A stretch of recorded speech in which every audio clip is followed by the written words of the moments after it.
Think about the last time something really funny happened and you wanted to tell someone about it, or maybe you got news that was very good. And so, that kind of thing where it's like the excitement is so much, and so you want to share it with someone. Think about when maybe something happened to you, like there was just something that maybe really pissed you off, and then you had someone who you could call who just asked you what happened, and then you just ranted to them, just poured out your heart to them.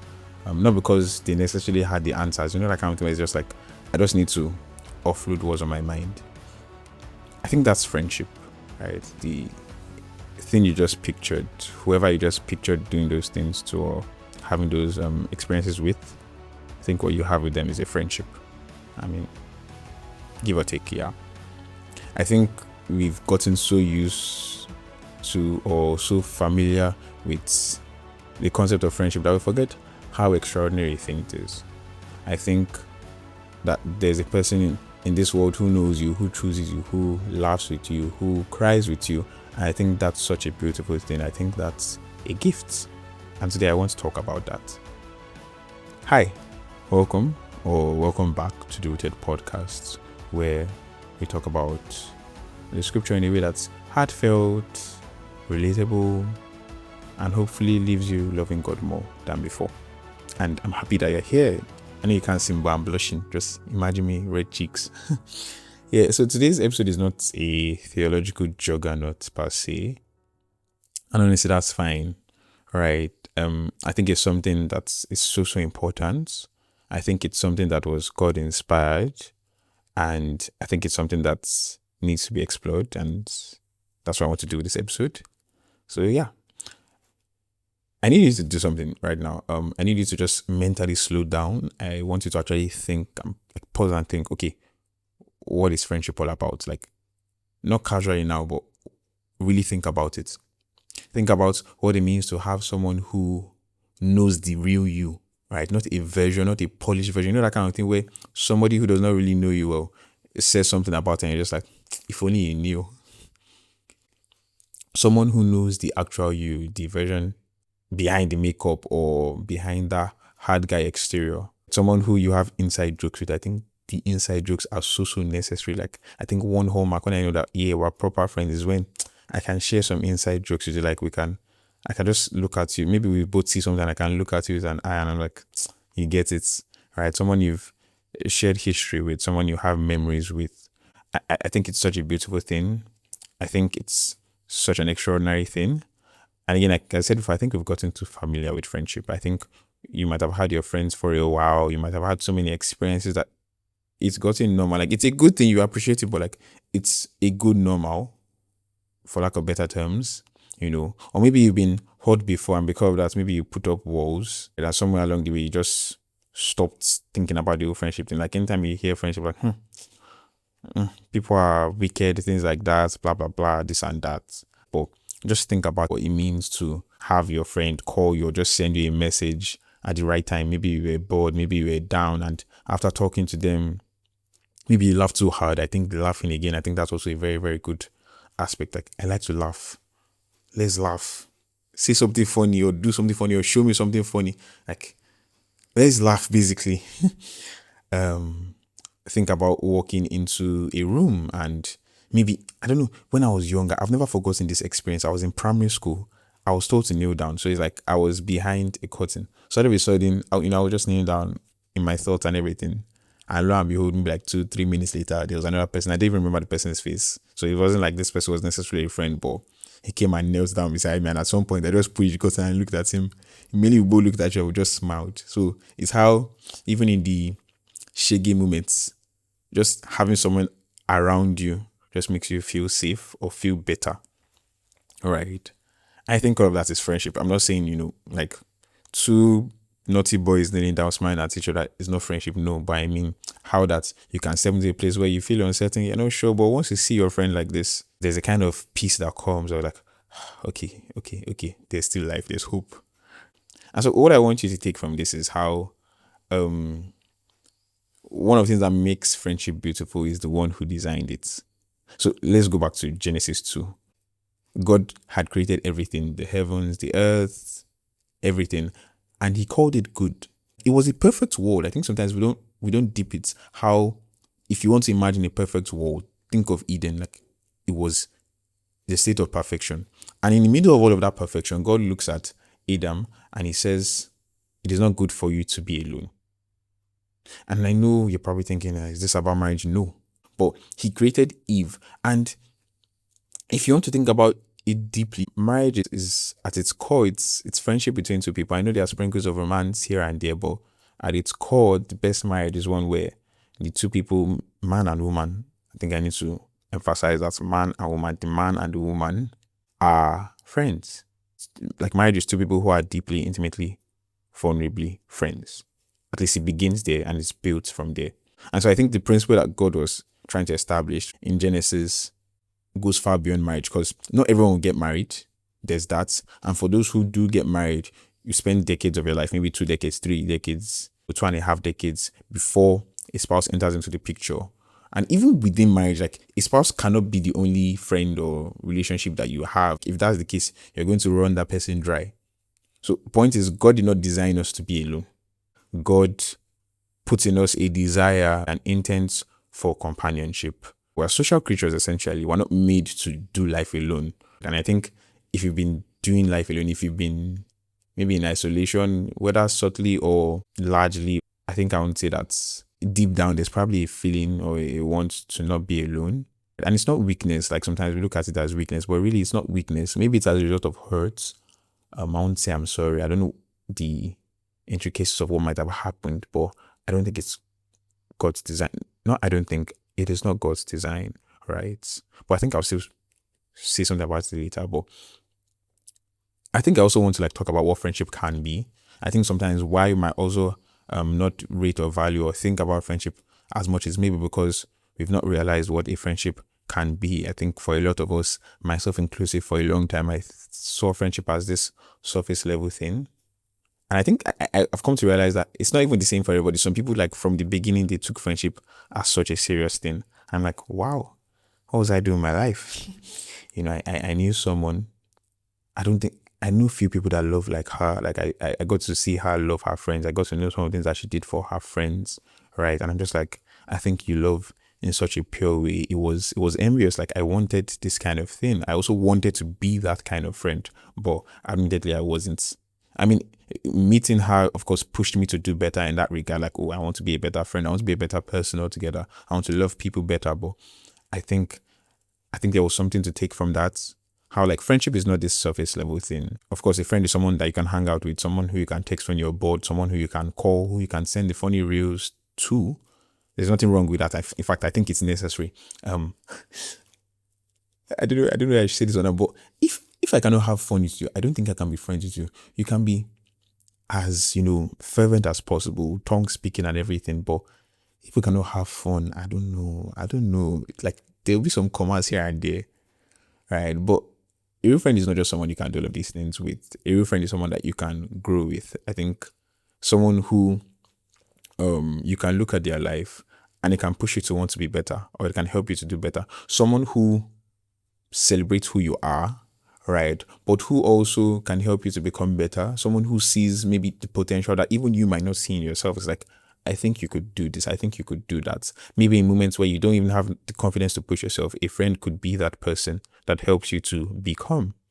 If you remember that episode of Becoming, I don't know if you listened to that episode. If you haven't, you should check it out. But I think in the process of becoming, I think a friend is crucial in that process. Like just think about those friends that you have who maybe you could talk to them, and after you finish talking to them, you feel more alive, you feel motivated, you feel anchored. I don't know what better term to use, but it's just like there's life. Like after I finished talking to this person, maybe everything was just looking meh, bleak, hopeless. It's like you talk to this person and all of a sudden there's hope, there's a reason to live. Like I genuinely think that friendships are a preventive measure to depression. In some cases, I'm not saying this is a one-off solution to everybody, or anybody who is depressed does not have friends. I'm not saying that, but I think for some people, right, like what might prevent them from stepping into depression, or what might have kept them from depression, is the friends that they have in their life. I think a real friend is also someone who you can be vulnerable with, and I think this is where it gets a bit risky. For so long, I've been that hard guy person. I used to pride myself in being this hard guy, tough exterior and everything. Like vulnerability. What was that? What do you mean by opening up? I rather just call you big head and move on. Make a joke out. Like I think there's something particularly. I don't know. You might be listening to this. Might not be Nigerian, but one thing that a lot of Nigerians do very well is make jokes out of the most serious situations. Like I don't know. Sometimes I think it's genetic because even sometimes when maybe I did something wrong. I was in a very very serious conversation with my pops, and all of a sudden I'm struggling the urge to laugh, or I might be pouring out or talking about my trauma to somebody, and all of a sudden I crack one joke about it. I'm like, this is a bad habit. Like it's a oh gosh. I really hope that you get it. I really hope that you can relate, but there's just that thing, right? Like instead of us being vulnerable. And for some of you, it's even a thing where you chose to be vulnerable before and there was some backlash that came with it, or there was some negative effect that came with it. Maybe you shared something in confidence, and all of a sudden, that thing that you shared in confidence, that person is sharing it confidently with other people. You'll be like, or maybe someone laughed when you needed comfort, right? Maybe the person don't even know that they hurt you, but they hurt you.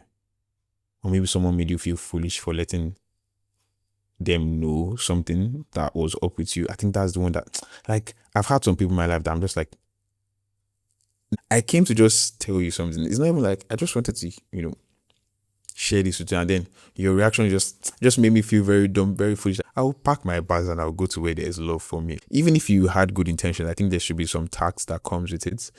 But I think I was telling someone this. I think the fullness of friendship, right? The beauty of the whole thing cannot be experienced without vulnerability. I think your friendships or your relationships generally will be capped by how vulnerable you can be.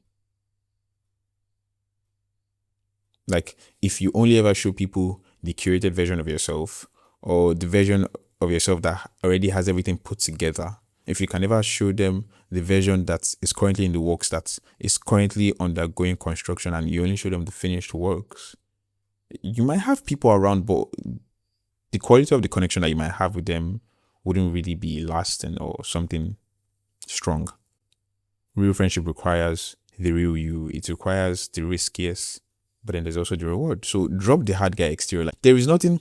Like I look back in time and I'm just like, why was I like this? Thank God for God bringing some people into my life. This whole hard guy, whatever. There's nothing fresh about it. Don't let anybody deceive you. There's nothing fresh about being a hard guy or a hard girl. I've been there and I'm just like, no, this is not the way.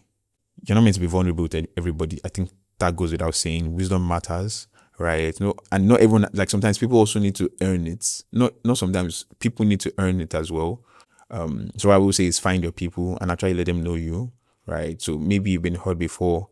I really hope that in listening to this, I really pray to God that you find the strength, right? Paul says, I can do anything through Christ who strengthens me, kind of busy, kind of bound. So even in tough situations, right? Like maybe going through a friendship hurt, I pray that God grants you the strength to go ahead again and give friendship another try, right? But yeah, keep being consistent, keep showing up, right? And so the final thing I think I want to address is how friendship for the Christian is spiritual, is deeply and meaningfully spiritual. Yes, we have our quiet times, we have our personal devotion with God, and all of that is essential. Let me make it sound spooky. There's a dimension of knowing God that is only unlocked in community. There are things about who God is that you only discover through the people He has placed around you. I don't think anybody has ever journeyed far with God that has not had a community. First things first, look through scripture and looking at all the great people. Like if you read up on maybe famous people who did awesome things for God in history, nobody ever did it on their own. Like, there's so many verses, you might have seen Proverbs 27 verse 17, iron sharpens iron, things like that. Like the Bible just hints to how having people around you does better for you. Think about David and Jonathan, like that's the prime example. And I think I want to talk about something. I think a lot of times people in friendships are chasing like this 50-50 thing, like, a goosey for a goosey kind of stuff. And I think it's nice. I think I understand it. But I do also want to hammer that sometimes you will not always get like equal value in friendships.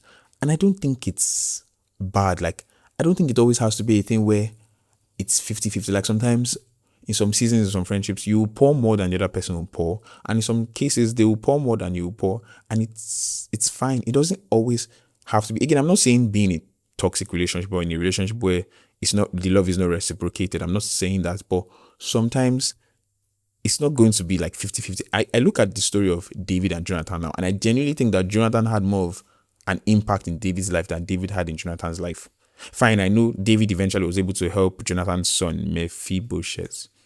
That's a mouthful. And I know David was able to help Jonathan's son when Jonathan had already passed away. But in terms of like just David and Jonathan, right? Like it's a thing where if we're trying to like maybe weigh them, right? Jonathan did so much for David. Like his father was literally trying to kill David, and Jonathan showed up for him. Like, Jonathan helped point him back to God, helped him find strength in God. What did David do compared to that? I don't think it was necessarily an equal thing, but circumstances made it like that. And I don't think there has to be a problem with that. I think sometimes we just need to, because I think if we just put more efforts into just being good friends, like everybody just did that instead of trying to gauge. Again, like I said, I know sometimes it's tiring. I think there's also a level to get to where it's like, okay, you know what? This person is not giving me as much effort, so I think I'm just going to turn away. But altogether, it doesn't always have to be like that. And friends are people that you can pray with. Friends are people you can study the word of God with. I remember the first time I joined the church, and in that church, that was where I first got to know that people actually pray together as friends. Like, again, I had friends that were believers, but most of the time when we prayed, it was a thing where maybe we went for a program or we were in a meeting, so we would pray there. But aside that, I had my personal prayer time. I expect that you have your personal prayer time, but as per, let's get on a call, me and you, and let's pray. I was like, so people do that? Right? And it was weird. It was weird trying out the first time, but now that I look at it, like, I think it has been one of the structures for keeping my devotional life in some of the toughest seasons. There's some days where I don't want to pray. I'm tired, right? But then I've already scheduled a prayer call with a friend, and so we get it done. Sometimes I might be having Bible study with someone, and I know there'll be some times where I might maybe feel sleepy on the call, right? But I mean, I'm human, right? But all in all, it helps me, right? So friends are people that you can pursue purpose with, right? Hebrews 10 verse 24 tells us, consider one another, spur each other on to good works and things like that. You cannot fulfill that instruction without being with people, right? So point is, friends can be a tool for your sanctification. They can breathe life into your walk with God. And this is why isolation is a red flag, not just emotionally, but spiritually. Like, it is a red flag. When zebras move together as a herd and all that, there's a kind of mirage that's formed or something. If I'm a lion that wants to get a zebra, it becomes difficult for me to pick one. I might try to attack one and I end up, maybe hitting the legs instead of maybe my targeted zone or something like that. That's why zebras move together. If one walks on their own, they become easy prey. Same way how, as human beings, the way how God created us, like literally from what happened to the man that Paul told the church to, the Corinthian church to separate, like 1 Corinthians 5, there was a man who did something wrong. Paul told them to take the man out of their congregation. He was saying that taking him out of the church is indirectly giving him up to Satan. Like, being away from community is putting yourself in a danger zone. So please, again, I know there might have been some hurt and things like that, but give friendships a try. And maybe if you already have friends, take them seriously, cherish them so much, right? So let me just bring this home. I'm genuinely and deeply grateful for my friends. I think about people in my life who have seen me, who know me, who still choose me. Someone like, you chose me, wow. And I don't think I say thank you enough. This is me saying thank you. I'm actually going to send this to them. I think you should also show gratitude to your friends. Be vocal about your love for them, right? Let them know that you love them, right? Let them know that you appreciate them. Let them know that you value what they bring to your life. Like, practice. Say, we've not spoken about. I've missed speaking with you, right? I've enjoyed speaking with you. Right? I know there's one part of you that's like, how can a hard guy like me do this? And genuinely, again, I get it so much. Like, sometimes, can't I just say something funny, or can't I just send a meme? But truth is, you can do both. Celebrate your friends when they have wins. Support them. Maybe they're doing something, they have a new initiative. Like, you just have to support them. If you cannot show up, I remember there was a friend of mine, she had this program. I couldn't show up. I was supposed to, but eventually I couldn't show up for the program. So what I could do was, I don't think I was financially buoyant at that time, but she had to make sacrifice, and then it took some of the money out that I had saved for something else, and then I just sent it, right? Like, to her, like, okay, just know that I am definitely supporting you, even if I can't be here, right?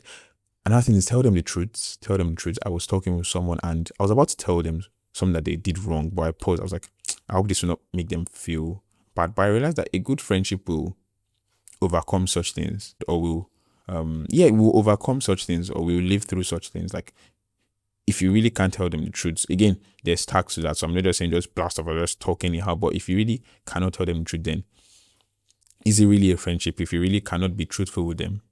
And final thing, I think, documents, right? Like keep memories. I think this one is something that some people might look at, but I think it's so important, right? Like take pictures, save the voice notes, screenshot the funny conversations, send reels, TikTok videos. Like if there's distance, I mean, distance can be close because of technology now, right? Close all of that. I think the final thing I want to say is that in terms of this whole thing of Christian friendships and whatnots, is how there seems to be a kind of mindset how I have my friends who I can have fun with, and then I have my Christian friends. I'm not saying this is the case for everyone, but I know a lot of us have probably gone through that or have probably faced that, where it's like, I have friends, these are my genuine friends, I vibe with them, have fun with them, but I don't know, maybe I'm not really growing in my work with God. I don't see any impacts in my work with God in being with these people. And then I have these other friends, I think they love God, they pray, they do the Bible study and everything, but I don't really vibe with them. I want to say that it's possible for you to have a person or have friends who are both, right? Like I think you should also strive to be a friend that's like that. I think you can be normal, you can, be fun, you can be expressive while also being filled with the Spirit, while also being fervent. I don't think it has to be a this or that kind of thing. I won't tell you to stay with someone who doesn't push you closer to God, or someone who you cannot run to for spiritual help or spiritual advice. I won't tell you to be close friends with someone like that, but I won't also say you should just settle with someone who you just pray with and don't have an actual friendship with. No, right? Like actually explore fun things that you can do with such people. And maybe if you're in the phase of your life where you don't have any of this, right, you're genuinely trusting God for this, please continue to pray, right? I've been there. I think sometimes I still think about it. I'm like, yeah, God really is good. I've seen him answer those prayers. You can genuinely trust God for good friends, right? You can pray to God, you can talk to him about it, and I genuinely believe that he will hear you, or he hears you and he will answer you, right? So that's a wrap. Thank you for listening to this episode. If this one meant something to you, I hope it did. Send it to a friend, right? I hope this episode made you grateful for your friends. I know I'm grateful for mine. Or maybe you're thinking of shooting a friendship shot with someone. You can use this as a style issue. Like, oh, I was thinking about you when I saw this episode. Like, send it to them. I'd let it be something that starts a real conversation. So yeah, bye for now. And as always, stay rooted.